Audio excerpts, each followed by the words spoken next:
What if all the assumptions you're making about time are incorrect? What if the time that you're putting in to make the money, to make the life, to make it all worthwhile, to find enjoyment, to find yourself, is actually looking at time in the wrong way? What if we look at time in a slightly different trajectory? What if, when we think about time, we don't make it a measurement? We spend a lot of time making goals. We spend a lot of time putting chunks of time aside so we can achieve certain things, so we can do certain things. And often that comes at a consequence of that time has to be measurable in terms of its efficiency, in terms of its outcome, in terms of what we can get done. And yet, we don't leave ourselves enough time to just be present, to just allow ourselves to sit in a moment and to hopefully find some joy in that moment, or at least stay in the moment.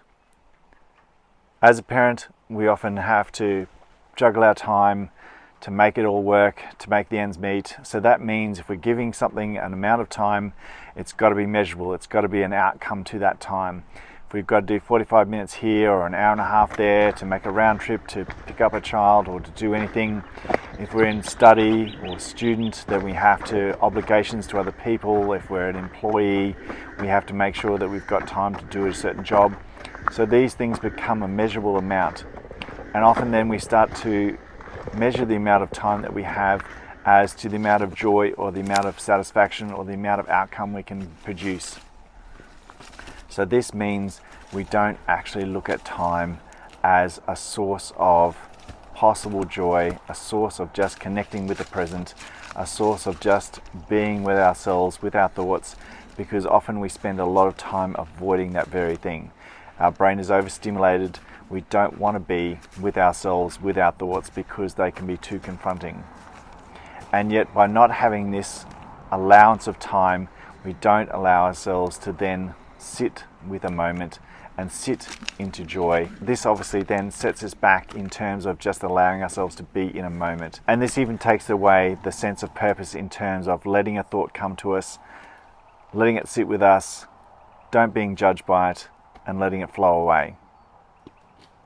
If we always have to have a measurable goal to every chunk of time, we often then don't let time become our present, because we're always looking at what has to be done next, what was done before, and what is the measurable outcome to time itself.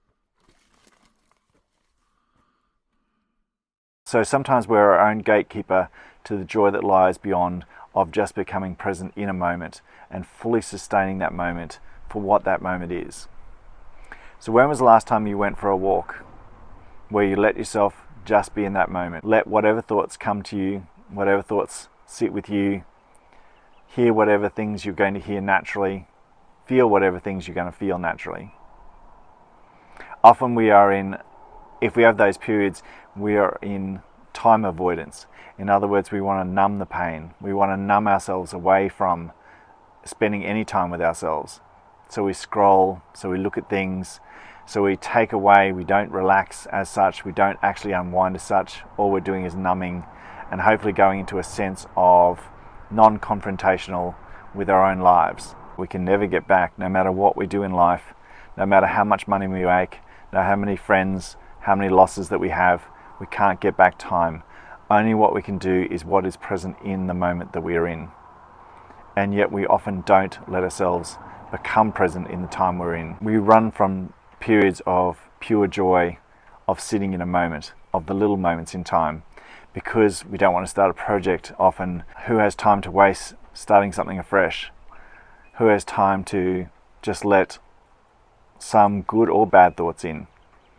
If we can't control the thoughts, then why don't go down the path? Why let us be in a flow state? And yet, if we learn to have a meditative state in the present, allowing ourselves a period of time that is just to be, often that becomes quite joyful in itself. Instead of thinking of time as it has to have an outcome, be set in some sort of tangible list, some sort of tangible outcome. So instead of having disappearing acts of indifference or detachment with your time when you are in that relaxation, actually go out and be totally present in your time. You might find it's actually much more enjoyable than you think. You might find you discover something about your thoughts that you didn't realize, because you actually can look at them, sit with them, not necessarily be bullied by them, but just address them, name them, think about them, and then let them flow away. At first this mightn't be an enjoyable exercise, but it will be an exercise that allows you to be much more present. So instead of detaching yourself from time and making it a measurable outcome and a measurable feat, you can actually start to enjoy your quiet time.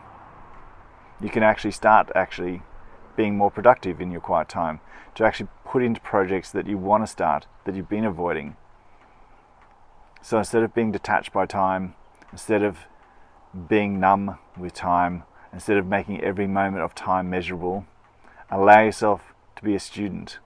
Allow yourself to learn about yourself. Sometimes that's the hardest study that we can make. Learning about who you are, learning about who you want to be.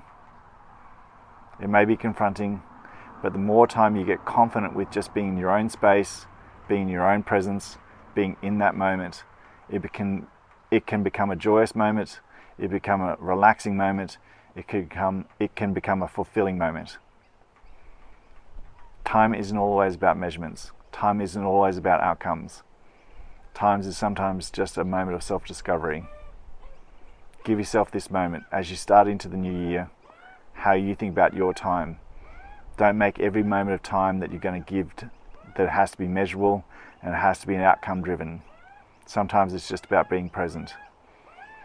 Taking in the breath, relaxing, unwinding, learning who you are and discovering the person you want to be. I hope this helps. My name is Ben Nedfield. If you like this video, please like and subscribe and hit that bell notification, and you can be notified of all the videos coming in the future. Please hit me up for a comment if you found in your past that you've always made time a measurable outcome and haven't let yourself actually stay in the moment of being present. It can be quite terrifying, but once you learn to be happy about being with yourself, then everything else becomes much easier. I hope this helps, and remember to be kind, and the most important person to be kind with is yourself. Take care, and I'll see you on the next one.